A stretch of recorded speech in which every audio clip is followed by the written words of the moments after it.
Merci d'être avec nous sur Financial Afrique TV, donc PIB, produit info brut. Bienvenue à toutes et à tous.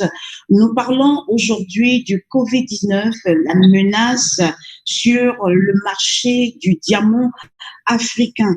L'Afrique constitue l'une des plus grandes réserves de diamants au monde, au-delà de l'Australie, du Canada, de la Russie. Le secteur international de la finance sait que la République démocratique du Congo, le Botswana et l'Afrique du Sud, à eux trois, regorgent dans leur sous-sol de centaines de millions de carats. Cette richesse aujourd'hui est alimentée, cette richesse a alimenté les guerres et autres rébellions.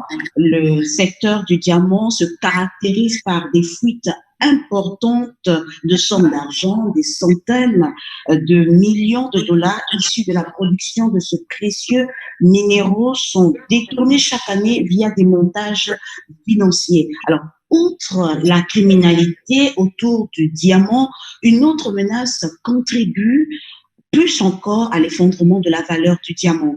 Donc, depuis peu, il y a en fait un diamant pas naturel, mais de synthèse, qui aujourd'hui inonde le marché du diamant et qui coûte 10 fois moins cher qu'un diamant minéral. Pour parler de cette menace, nous sommes avec notre invité. Il est criminologue, ancien conseiller pour la lutte contre la contrefaçon auprès de l'Assemblée parlementaire de l'Europe et expert auprès des Nations Unies. Il est auteur de Faux et fraude, la criminalité internationale des faux documents. Ses chroniques publiées sur Financial Afrique portent sur les aspects sécuritaires et les enjeux de compliance de la finance. J'ai nommé Monsieur Pierre Delval. Bonjour. Bonjour. Merci d'être à nouveau avec nous dans PIB. C'est pour nous un plaisir d'être avec vous. Nous parlons avec vous aujourd'hui de la menace qui pèse sur le marché du diamant africain. Alors, la plus grande richesse du continent en matière de pierres précieuses fait face à une menace, en l'occurrence le diamant de synthèse. Pourriez-vous nous dresser un tableau comparatif entre le diamant minéral et le diamant de synthèse? Alors, je serais bien incapable de vous faire une comparaison claire entre le diamant minéral et le diamant de synthèse pour une raison très simple, c'est que l'un et l'autre se ressemblent comme deux gouttes d'eau.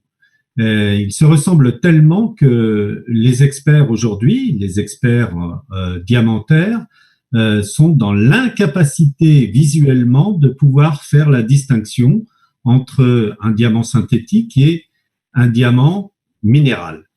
Alors, pour vous expliquer un peu ce qu'est un diamant synthétique, c'est du carbone pur qui est sous une pression très élevée à une très forte température, mélangé à des alliages spéciaux, constitue en fait un diamant qui ressemble comme deux gouttes d'eau, comme je le disais, à un diamant minéral.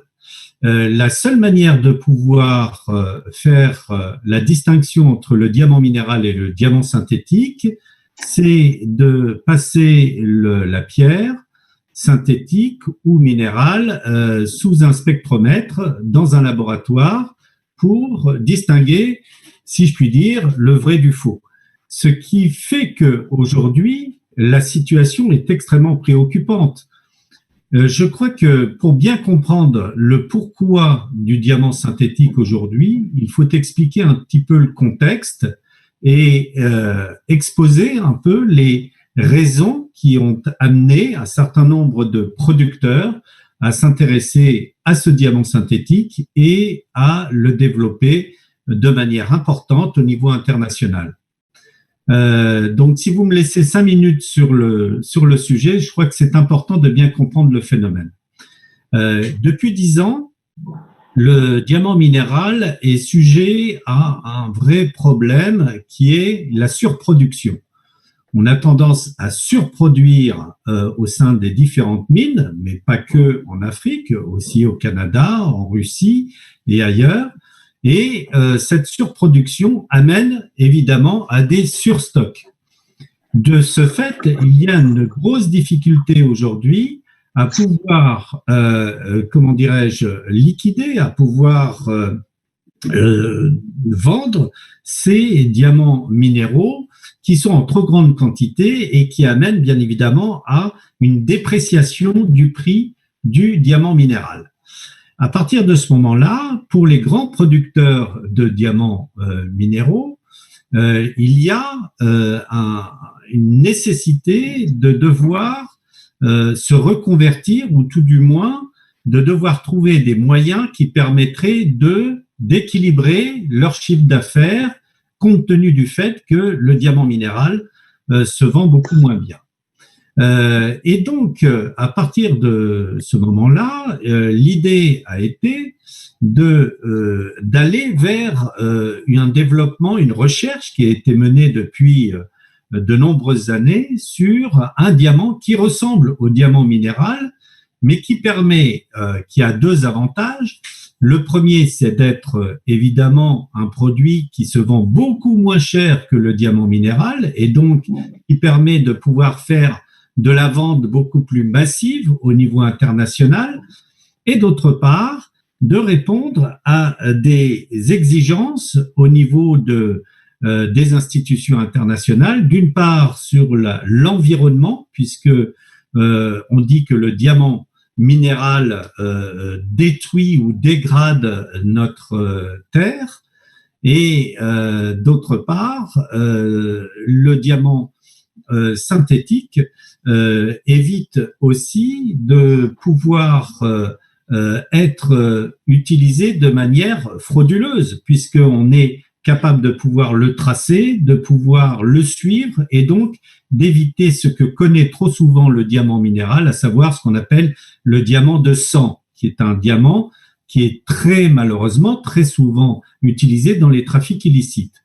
Donc, il y a là, de la part des producteurs de diamants minéraux, je pense notamment à un fabricant, un producteur plutôt, et aussi un courtier renommé au niveau international qui est un des plus puissants sur le marché du diamant, qui est De Beers, et le sud-africain De Beers. Et donc, De Beers, par exemple, décide de développer une partie de son activité sur le diamant synthétique et ainsi de pouvoir compenser une perte de leur chiffre d'affaires à cause d'une grande difficulté à vendre le diamant minéral au prix réel, au prix normal.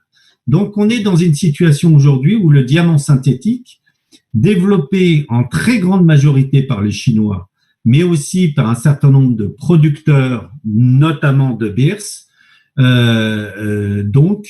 nous amène aujourd'hui à nous retrouver avec un marché qui est totalement et qui est massivement utilisé avec le diamant synthétique, au risque de mettre en situation de très grande difficulté le diamant minéral. Au risque de mettre en grande difficulté le diamant minéral, nous y reviendrons. Monsieur Badé, est-ce que vous y croyez au diamant de synthèse? Alors, le diamant de synthèse, pour moi, en tant que criminologue, est un véritable danger. C'est un petit peu, si vous voulez, comme si les producteurs de diamants minéraux qui s'intéressent aux diamants synthétiques sont en train de scier la branche sur laquelle ils sont assis. Le diamant synthétique, puisqu'il ressemble comme deux gouttes d'eau au diamant minéral, est vendu sur le marché international comme si c'était du diamant minéral. Et donc, de ce fait, il y a forcément, quelque part, si le vendeur, notamment le joaillier, le bijoutier, ne le précise pas à l'acheteur, il y a une tromperie qui est extrêmement critique, puisque, quelque part, une tromperie, c'est une démarche criminelle, c'est une démarche frauduleuse, c'est une démarche qui justement déroge à toutes les règles éthiques en matière de commerce de pierres précieuses. Et donc, s'il n'y a aucune précision qui est donnée quant à la vente de ce diamant synthétique, il y a une réelle tromperie qui engendre derrière un nouveau marché qui est celui de la contrefaçon. Et le marché de la contrefaçon est évidemment un marché parfaitement condamnable et qui ne peut que mettre en situation de très grande difficulté ceux qui ont décidé de vouloir développer l'activité de diamants synthétiques. Donc, il y a lieu, d'une part, de revaloriser le marché du diamant minéral, le diamant naturel, et peut-être de continuer de développer pour une démocratisation de la joaillerie le diamant synthétique, mais c'est dans ces cas-là, dans un contexte éthique, c'est-à-dire en précisant à l'acheteur que le diamant qu'il achète est un diamant qui n'a aucune valeur, parce que le diamant synthétique n'a aucune valeur, bien évidemment, par rapport à la rareté du diamant minéral. Alors, toujours dans cette optique que le diamant de synthèse constitue une réelle menace, vous avez cité quelques solutions, mais pour l'Afrique, que faire alors quelle autre solution pour sauver le diamant minéral, outre les mesures que vous venez de l'énumérer précédemment? Alors, c'est là qu'il y a un dernier phénomène, vous en avez parlé dans votre introduction, un dernier phénomène qui a accéléré le processus de mise à mort du marché du diamant minéral, qui est la pandémie de Covid-19. La pandémie de Covid-19, en fait, a pour conséquence directe, au-delà bien évidemment du problème sanitaire, a un problème économique. C'est-à-dire qu'il y a du confinement, il n'y a plus d'exportation, les frontières sont fermées, donc il n'y a plus de commerce du diamant. Et cette situation imprévue, si je puis dire, qui tombe à un moment où le diamant est déjà dans une situation compliquée, fait que le Covid-19 est devenu un catalyseur, c'est-à-dire qu'il est en train de finaliser la phase de mise à mort du marché du diamant, en tout cas pour les pays qui en ont le plus besoin, notamment les pays africains. La situation est telle qu'aujourd'hui, les mines de diamants en Afrique sont en train de fermer les unes après les autres. Les pays qui se reposent sur leur richesse minière, notamment du diamant, vont se retrouver face à leurs emprunteurs dans une situation où ils ne vont plus être capables de pouvoir rembourser les prêts concessionnels ou les prêts souverains qu'ils ont bien voulu recevoir pour permettre le développement de leur pays. Donc, on est dans une situation extrêmement critique. On n'est plus là dans le marché à proprement parler de la joaillerie, on est dans le marché à proprement parler du développement économique d'un certain nombre de pays africains qui ne vont plus avoir la capacité de pouvoir rembourser les prêts concessionnels ou les prêts souverains pour la bonne et simple raison, c'est que les mines ne valent plus rien. Et c'est là que la situation devient extrêmement compliquée. Or, il s'avère que depuis un certain nombre d'années, des diamantaires ont trouvé des solutions qui permettraient de sauver le diamant minéral d'une part, et les pays africains détenteurs de ces mines de diamants d'autre part, en remettant en avant le diamant minéral, cette fois-ci, et non le diamant synthétique, comme une valeur refuge, c'est-à-dire comme un moyen de pouvoir permettre, grâce au diamant, de pouvoir permettre des prêts concessionnels ou des prêts souverains avec des produits qui sont non contestables, qui représentent une valeur réelle et qui sont tout à fait identifiables. Mais ça, vous allez me dire, oui, mais quelle est la différence avec ce qu'il y avait avant? Pour une bonne et simple raison, c'est que ces diamants ne sont plus présentés en vrac, si je puis dire, mais ils sont présentés encadrés dans un boîtier qu'on appelle une plaque fiduciaire, c'est-à-dire en fait ce sont des diamants insérés dans un boîtier qui va servir de valeur refuge. Ce boîtier est un boîtier non modifiable, non fraudable, puisqu'il y a des éléments de sécurité dans le boîtier et qui permettent justement à ces diamants de pouvoir être conservés dans le boîtier, de ne plus y être modifiés, touchés, changés, et qui sont reconnus comme étant les diamants, je parle, parfaitement tracés, authentifiables, puisqu'on va rechercher l'origine de ces diamants.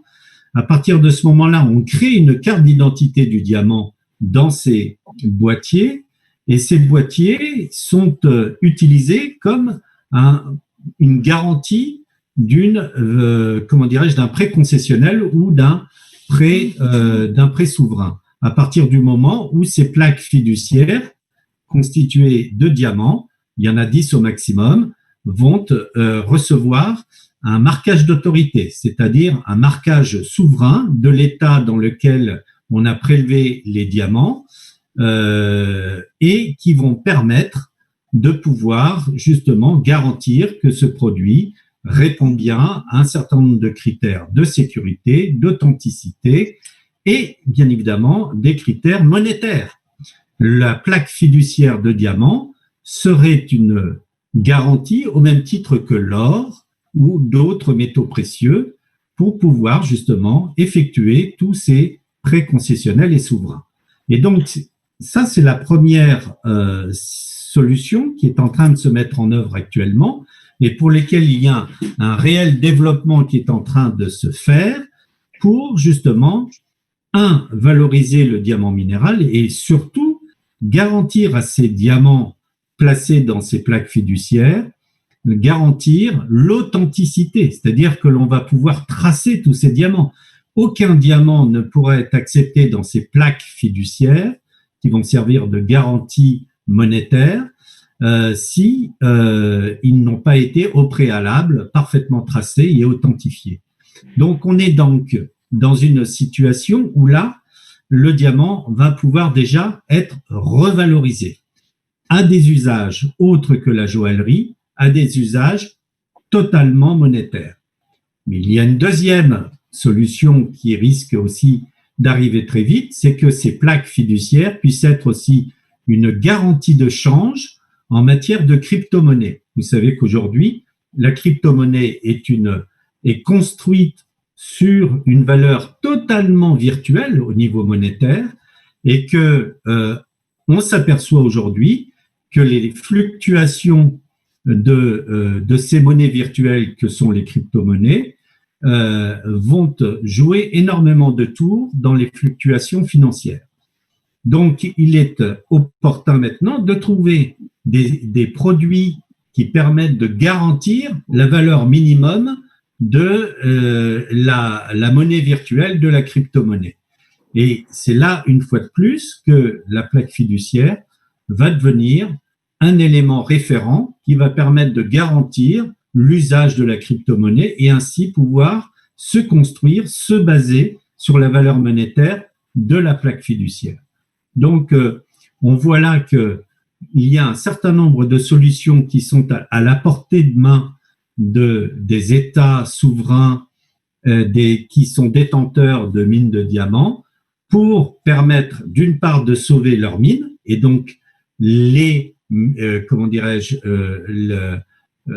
travail, c'est-à-dire éviter les chômages massifs qu'il pourrait y avoir à cause de ces fermetures de mines de diamants. Là, bien au contraire, on va relancer ces mines de diamants grâce à ces outils fiduciaires et d'autre part, de pouvoir permettre le développement, continuer le développement de ces États africains détenteurs de mines de diamants pour relancer leur économie et bien évidemment permettre de sortir de la situation dans laquelle ces pays se trouvent aujourd'hui. Donc, vous voyez que là, il y a un certain nombre de facteurs positifs, je dirais, à travers l'acte fiduciaire, qui est de pouvoir, garantir et tracer les diamants, c'est-à-dire que hors de question de se poser des problèmes de conscience, je dirais, par rapport aux diamants. On sait que tous les diamants qui vont être utilisés pour faire une monnaie fiduciaire sont, vont être tracés et garantis d'origine. La deuxième chose, c'est que ces plaques fiduciaires vont revaloriser le diamant et relancer le diamant minéral et ainsi faire une séparation du marché entre les diamants synthétiques qui devront être normalisés de façon à être vendus clairement et en toute transparence comme étant des diamants synthétiques et que l'on est capable de faire la différence entre les diamants avec le diamant minéral qui, lui, sera utilisé comme il se doit depuis un certain nombre d'années, de manière parfaitement éthique aussi.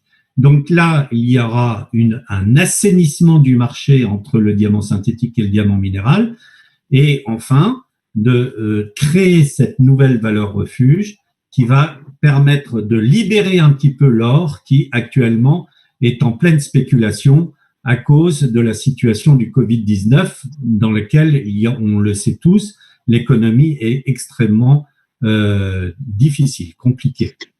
En parlant du Covid-19, vous avez dit précédemment que la pandémie a accéléré l'effondrement du marché du diamant. Alors, quel est l'avenir de l'Afrique post-Covid-19, pour finir?